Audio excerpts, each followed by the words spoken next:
दोस्तों, इस चैनल पर आपको सुनने को मिलती हैं डरावनी कहानियां। अगर आपको ऐसी ही डरावनी कहानियां सुनना पसंद है तो हमारे चैनल को सब्सक्राइब करना ना भूलें। तो चलिए शुरू करते हैं आज की कहानी। दोस्तों, एक ऐसा कब्रिस्तान जो बहुत पुराना और डरावना था। इस कब्रिस्तान के बारे में कई अजीबोगरीब कहानियां मशहूर हैं। लोग कहते हैं कि रात में यहां मुर्दों की आत्माएं भटकती हैं और अजीबोगरीब आवाजें सुनाई देती हैं। कुछ लोगों ने तो यहां रोशनी और परछाई देखने का भी दावा किया है। एक रात 4 दोस्त करण, सिमरन, राहुल और अंजलि ने मिलकर फैसला किया कि वो उस कब्रिस्तान में जाएंगे। वो सब भूत और आत्माओं की कहानियों को मजाक समझते थे और देखना चाहते थे कि क्या सच में उस कब्रिस्तान में भूत है या गांव वाले बस मनगढ़ंत कहानियां बनाते हैं। वो चारों आधी रात को कब्रिस्तान पहुंचे। चांद बादलों में छिपा हुआ था और चारों तरफ घना अंधेरा था। पुरानी कब्रें और टूटे हुए मकबरे बड़े डरावने लग रहे थे। हवा में एक अजीब सी शांति थी जो और भी भयानक लग रही थी।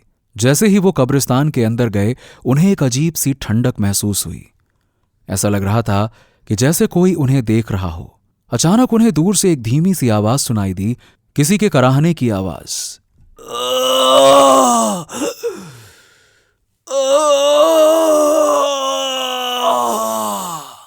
अंजलि ने डरते हुए कहा, श्श, क्या तुमने सुना कुछ? राहुल ने कहा, हां, मुझे लगता है कि कोई रो रहा है। वो सभी उस आवाज की तरफ बढ़े। धीरे धीरे आवाज तेज होती गई। वो एक पुरानी कब्र के पास पहुंचे और कब्र के ऊपर एक पत्थर लगा हुआ था जिस पर नाम और मरने की तारीख लिखी हुई थी। अचानक कब्र के अंदर से एक तेज आवाज आई, जैसे कोई जोर से चिल्ला रहा हो। चारों दोस्त डर के मारे पीछे हट गए और तभी कब्र के ऊपर की मिट्टी एकदम से हिलने लगी और धीरे धीरे मिट्टी हटी और उसमें से एक हाथ बाहर निकला। वो हाथ पीला और सूखा हुआ था, जैसे किसी कंकाल का हाथ हो। सिमरन डर के मारे चीख पड़ी और बेहोश हो गई। करण और राहुल ने उसे उठाने की कोशिश की, लेकिन तभी कब्र से एक और हाथ निकला और उसने करण का पैर पकड़ लिया। करण डर के मारे कांपने लगा।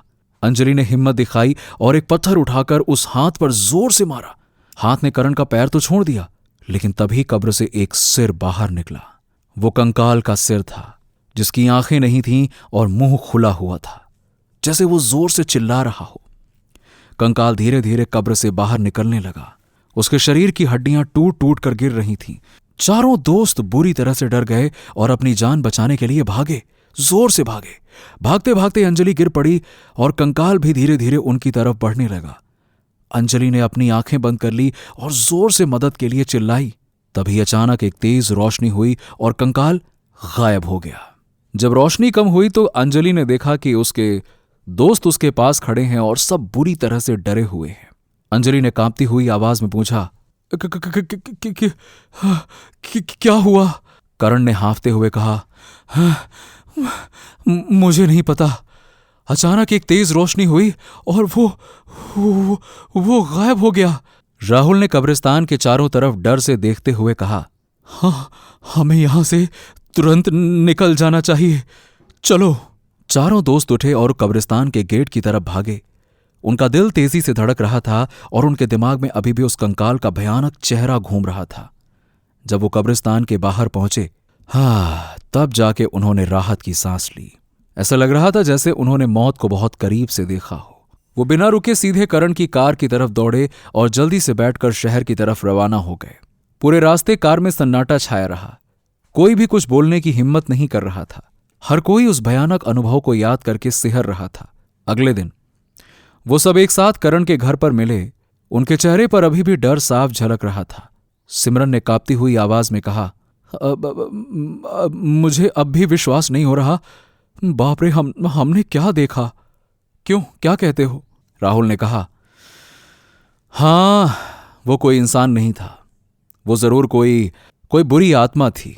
अंजलि, जो उस रात सबसे ज्यादा डरी हुई थी, बोली, और वो रोशनी, वो कहां से आई थी?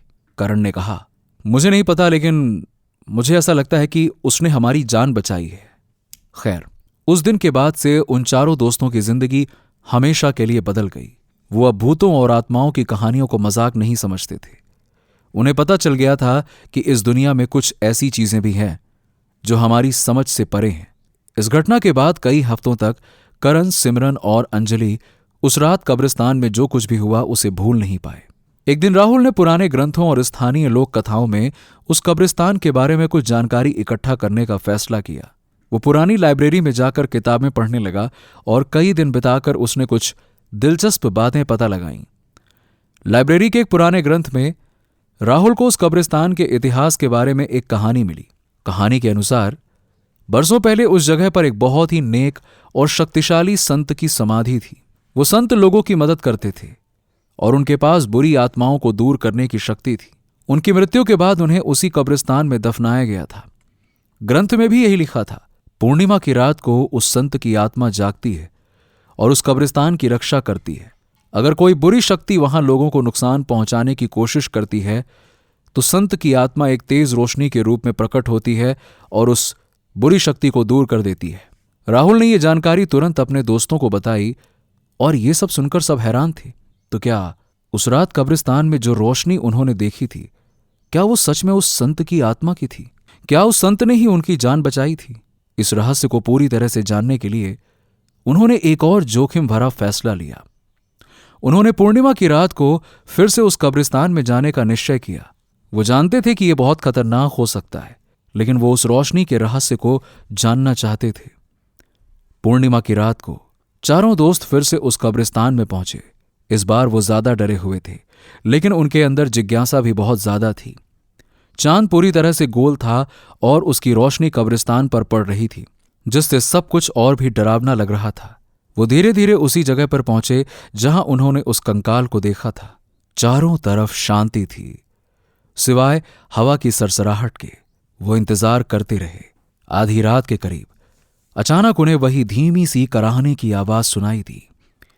जमीन हिलने लगी और वही कब्र खुलने लगी। इस बार वो भागे नहीं, बल्कि डरते हुए वहीं खड़े रहे। कब्र से फिर वही कंकाल बाहर निकला। वो धीरे धीरे उनकी तरफ बढ़ने लगा। चारों दोस्त अपनी आंखों पर विश्वास नहीं कर पा रहे थे। तभी आसमान में एक तेज रोशनी चमकी और वो वैसी ही रोशनी थी जैसी उन्होंने पिछली बार देखी थी, लेकिन इस बार ये और भी ज्यादा तेज चमकी थी। रोशनी सीधा उस कंकाल पर पड़ी। कंकाल एक भयानक चीख के साथ जलने लगा। कुछ देर में उसकी हड्डियां राख में बदलने लगीं और धीरे धीरे वो पूरी तरह से गायब हो गया।